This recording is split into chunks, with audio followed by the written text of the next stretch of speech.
When the air ran out, the aliens expected us to die first. Instead, we taught them what sacrifice means. They thought humans would be the weakest. We needed oxygen more than most species. Our bodies were fragile, our lungs shallow. To them, we were breath-dependent creatures clinging to a narrow slice of survivable atmosphere. In a galaxy of adaptable forms and resilient life, they saw us as brittle, temporary, and expendable. But they had never seen what one human could do when the air ran out. Before I carry you into this story, please take a second to like and subscribe if you enjoy stories where humans stand taller than anyone ever believed. Now, let me tell you about the day the air ran out, and the galaxy learned the meaning of a last breath. The ship was called the Harmony's Light, a diplomatic vessel built by the Zayari Confederacy designed to be neutral ground for negotiations. Its halls were wide, its air recycled carefully to accommodate multiple atmospheres, and its mission was peace. On board were representatives from 6 different species: the insectile Trivax, the towering reptilian Orcos, the luminous Pharael, the crystalline Rytha, the human delegation, and, by a twist of fate, a child of the Solari, one of the youngest races ever admitted to council talks. The Solari were delicate, soft-skinned beings, their bodies more suited to calm seas and quiet gardens than the emptiness of space. They had brought the child not as a delegate, but as a symbol, a sign of their hope for peace.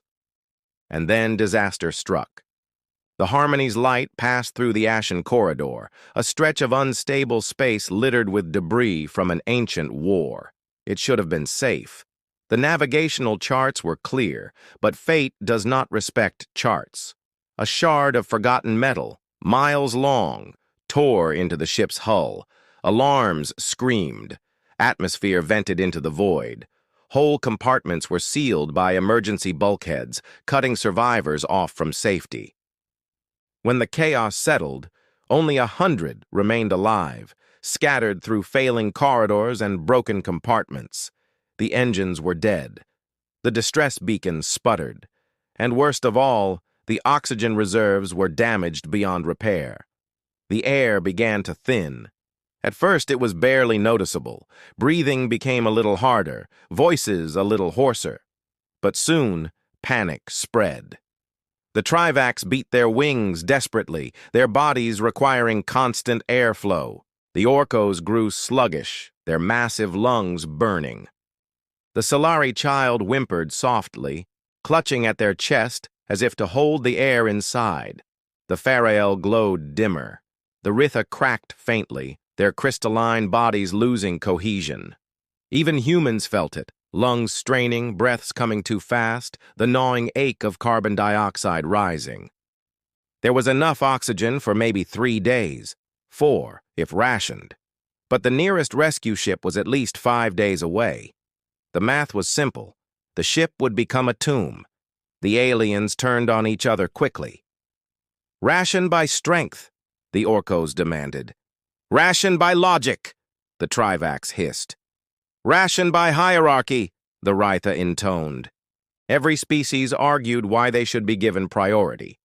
The Solari child was dismissed outright. Too weak, too small, a waste of air.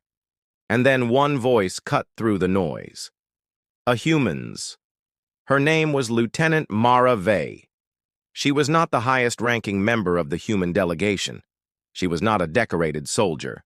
She was just an officer with steady eyes, a calm voice, and lungs that burned like the rest.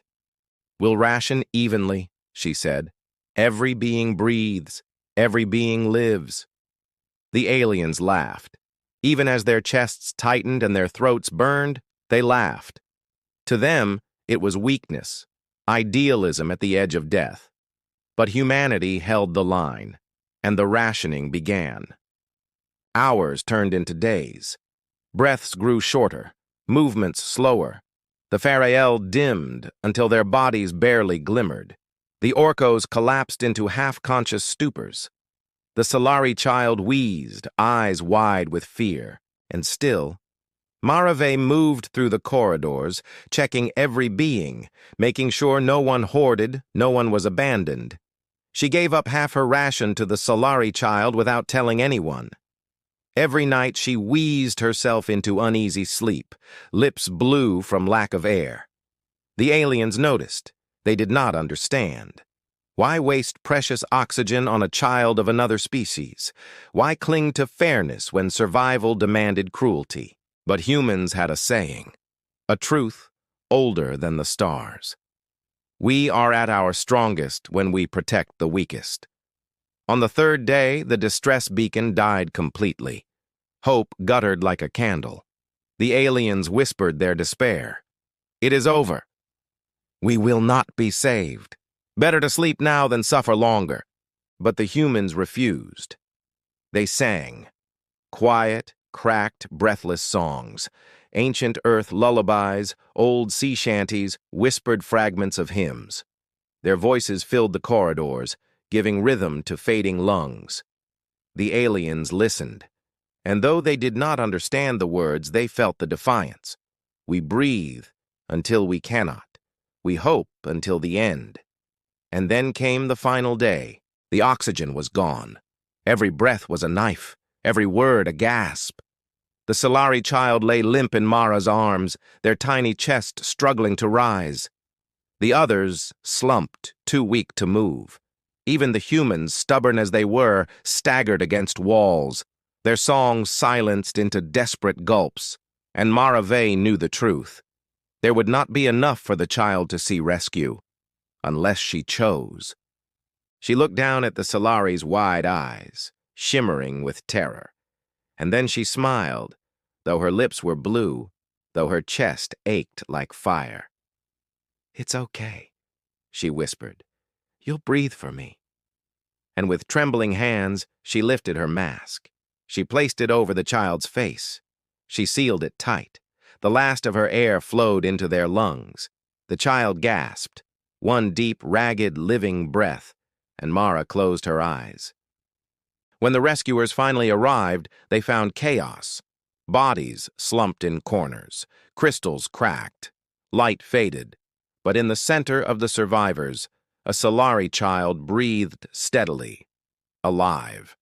And in their arms, still holding them even in death, was the human who had given her last breath. The story spread like wildfire. The fragile race had been expected to die first. Instead, a human had chosen to die last, so another might live. The galaxy could not ignore it. Species that once mocked us looked again with new eyes. They saw fragility, yes, but also something else. Something eternal. That was the story of the last breath. The day the galaxy realized humans might be fragile, but our hearts are unbreakable. What do you think? Was Marave's sacrifice madness, or the truest form of strength? Tell me in the comments, and don't forget to like, share, and subscribe if you want more stories where humanity changes the galaxy not with weapons, but with courage. And remember this, they thought we'd be the first to die. Instead, we showed them the meaning of a last breath.